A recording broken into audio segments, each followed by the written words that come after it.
वाले हैं गिलास, बाल्टी या छिन्नक।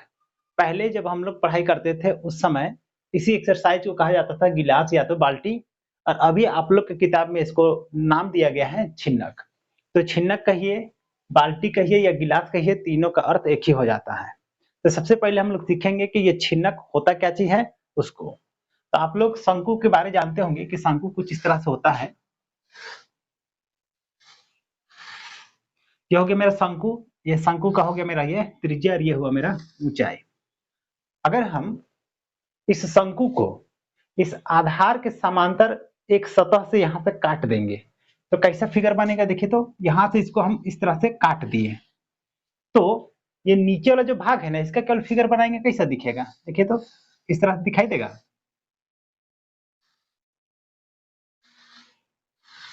इस तरह से दिखाई देगा, और इसी संरचना का नाम रखा गया है छिन्नक, बाल्टी या तो गिलास।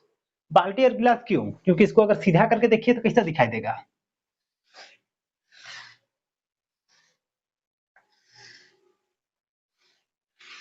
ऐसा दिखाई देगा, ठीक है। इसलिए बाल्टी कहिए, छिन्नक कहिए या तो गिलास कहिए, तीनों का अर्थ एक ही हो जाता है। अब चलिए हम लोग बात करेंगे ये जो छिन्नक है इसका वक्र पृष्ठ क्षेत्रफल, संपूर्ण पृष्ठ क्षेत्रफल और आयतन के लिए क्या फॉर्मूला होता है। क्योंकि फॉर्मूला आप नहीं जानिएगा तो इससे रिलेटेड जितना भी क्वेश्चन है वो आप बना नहीं पाइएगा। तो इसलिए चलिए समझते हैं फॉर्मूला के बारे में। तो ये गिलास कहिए, छिन्नक बोलिए या बाल्टी कहिए, आपका मन का बात है, लेकिन ये अभी हम लोग किताब के हिसाब से इसको छिन्नक कहेंगे। छिन्नक में यहाँ जो है यह है बड़ी त्रिज्या कैपिटल आर, मीनिंग जो बड़ा वाला मुंह है उसका त्रिज्या। त्रिज्या मतलब जान ही रहे हैं कि बीच से किनारे तक का दूरी, इसको हम लोग कैपिटल आर से सूचित कर रहे हैं। और ये जो नीचे वाला जो छोटा वाला जो भाग है इसको चलिए मान के चलते हैं हम लोग स्मॉल आर, मतलब कि छोटा त्रिज्या, है ना। और ये जो बीच की जो दूरी है इसको हम लोग कहेंगे ऊंचाई, मतलब कि एच। अब ये जो तिर्यक ऊंचाई, ये जो किनारे साइड ये टेढ़ा वाला जो ऊंचाई है इसको हम लोग कहेंगे तिर्यक ऊंचाई, सूचित करेंगे एल से। तो अभी आप लोग को समझ में आ गया कि capital R, small R, H और एल क्या चीज है। अब चलिए समझते हैं कि इसका वक्र पृष्ठ क्षेत्रफल या तो पार्श्व पृष्ठ क्षेत्रफल का फॉर्मूला क्या होता है। यहाँ सबसे पहला फॉर्मूला इसका आता है छिन्नक का वक्र, वक्र कहेंगे या क्या कहेंगे, पार्श्व कहेंगे, पार्श्व पृष्ठीय क्षेत्रफल। वक्र कहिए, पार्श्व कहिए, आपका मन का बात है। तो इसलिए छिन्नक का वक्र पृष्ठ क्षेत्रफल या तो पार्श्व पृष्ठ क्षेत्रफल का फॉर्मूला हम लोग का आ जाता है, देखिए pi R plus R into L. जहां ये जो एल है वो एल कैसे निकलेगा, तो root under H square plus capital R minus small R का स्क्वायर कीजिएगा तो एल निकल जाएगा। अब अगर हमको बोलता है कि छिन्नक का संपूर्ण पृष्ठ क्षेत्रफल निकालना है तो उसका अर्थ क्या है, तो चलिए लिख लेते हैं, उसके बाद फिर समझाते हैं। छिन्नक का संपूर्ण पृष्ठीय क्षेत्रफल। तो संपूर्ण पृष्ठ क्षेत्रफल को समझने से पहले एक चीज समझ लीजिए आप, कि जैसे हम लोग ये शंकु के बारे में पहले भी हम लोग क्लास में भी चर्चा किए हैं कि अगर शंकु जब बोला जाता है तो हम लोग का माइंड में आता है जैसे कि जोकर वाला टोपी। लेकिन उसमें मैंने आप लोग को बताया था कि ठीक है आप जोकर का टोपी तो मानिए, लेकिन क्या करना पड़ेगा कि जोकर का टोपी बीच में खाली रहता है, तो आपको समझना है कि वो गोटीना है ना।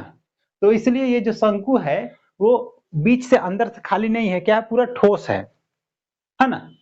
अब ये वाला जब आप बनाइएगा, छिन्नक जब बनाइएगा, ये भी तो ठोस ही रहेगा ना, बाल्टी या गिलास जिससे तो अंदर में खाली नहीं रहेगा। तो ये चीज को समझना जरूरी है कि जब हम गिलास कह रहे हैं, बाल्टी कह रहे हैं या छिन्नक कह रहे हैं तो उसमें रियल में अंदर में गड्ढा रहता है। तो मैथ में आपको समझ करके चलना है कि वहां पर गड्ढा नहीं है, वो पूरी तरह से भरा हुआ है। अब मान लीजिए कि गिलास जो है उसमें आप बालू रख दिए हैं, अब बालू को पूरा थास थास के भर दिए, तो अब वो रियल में छिन्नक की तरह से हो जाएगा। तो कभी भी आप इस तरह का छिन्नक का संपूर्ण पृष्ठ क्षेत्रफल बोलेगा तो इसका मतलब क्या हुआ, ये किनारे वाला का क्षेत्रफल, उसके बाद ऊपर का भाग का क्षेत्रफल है ना, और नीचे पेंदी का क्षेत्रफल। तो इसलिए संपूर्ण पृष्ठ क्षेत्रफल या केवल पृष्ठ क्षेत्रफल कहेगा तो भी वही अर्थ होता है। संपूर्ण बोले या नहीं बोले क्या रहेगा, तो उसका अर्थ है कि संपूर्ण पृष्ठ क्षेत्रफल ही। और उसके लिए फार्मूला बनता है पहले किनारे किनारे का क्षेत्रफल, तो किनारे किनारे क्षेत्रफल का तो यही फार्मूला है ना, तो pi R plus R into L plus ऊपर भाग का क्षेत्रफल, ऊपर मतलब बड़ा वाला भाग का क्षेत्रफल। तो अगर आप गिलास को ऊपर से देखिएगा तो कैसा दिखाई देगा, वृत्त जैसा दिखाई देगा, इसलिए ऊपर वाला जो क्षेत्रफल होगा वो क्या हो जाएगा, पाई कैपिटल आर स्क्वायर, मीनिंग वृत्त का क्षेत्रफल।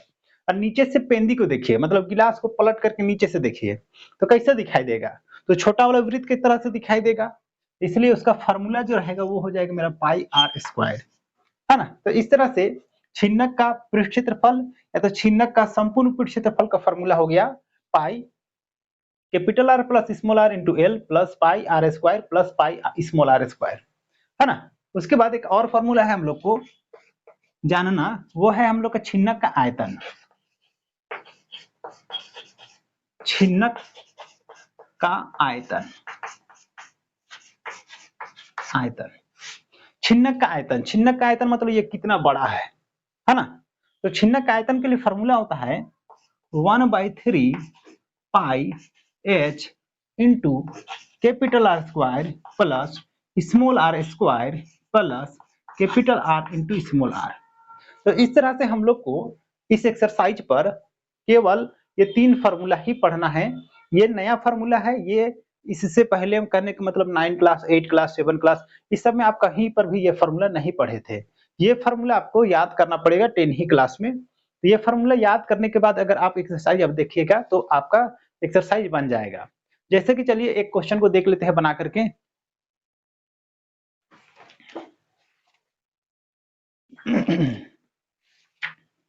देखिए यहाँ पर exercise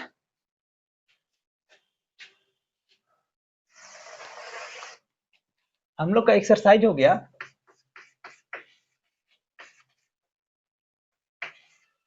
13.4 question number 1। Question number 1, तो क्वेश्चन नंबर 1 में बोला गया है क्या कि पानी पीने वाला एक गिलास है जिस गिलास 14 सेंटीमीटर ऊंचाई वाले एक शंकु के छिन्नक के आकार का है। दोनों वृत्तीय सिरों का व्यास 4 सेंटीमीटर है और 2 सेंटीमीटर है। इस गिलास की धारिता बताइए। तो धारिता या तो आयतन एक ही होता है, तो धारिता बोल रहा है मतलब आपको क्या पूछ रहा है, आयतन बोल रहा है। तो हम लोग को दिया गया है एक गिलास, चलिए फटाफट गिलास बना लेते हैं।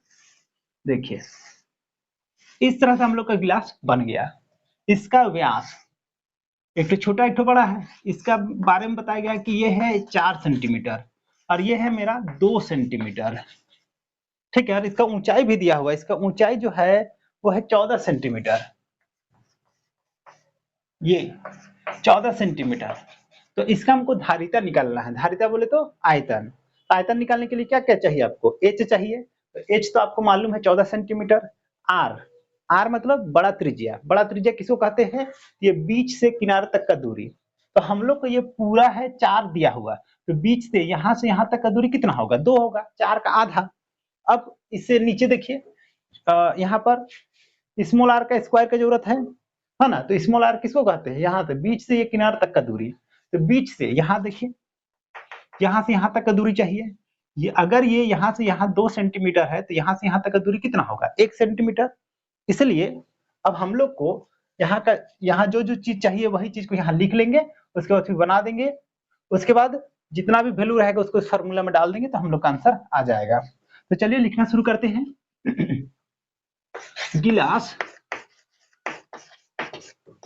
गिलास की ऊंचाई बोले तो एच कितना है मेरा 14 सेंटीमीटर, बड़ी त्रिज्या, बड़ी त्रिज्या बोले तो कैपिटल आर कितना हुआ, तो ये पूरा है 4 तो वो हो जाएगा 2 सेंटीमीटर। छोटी त्रिज्या, छोटी त्रिज्या बोले तो स्मॉल आर कितना है, ये है पूरा 2 सेंटीमीटर, तो ये हो जाएगा मेरा 1 सेंटीमीटर। ठीक है, अब हमको क्या करना है, इसका आयतन निकालना है। तो आयतन के लिए आयतन वाला फॉर्मूला डाल दीजिए। तो यहाँ पे लिखिए गिलास का आयतन, आयतन इक्वल टू क्या होता है फॉर्मूला, तो 1/3 pi H, pi into H into capital R plus small R plus R into R. चलिए वैल्यू डालिए, 1/3 पाई का वैल्यू होता है 22/7, आप लोग जानते होंगे। एच का वैल्यू कितना है 14, तो 14 हो गया। फिर कैपिटल आर कितना है मेरा 2 है, तो 2 का स्क्वायर। फिर स्मॉल आर कितना है, तो 1। फिर plus capital R into small R, ये हुआ मेरा 2 इंटू 1।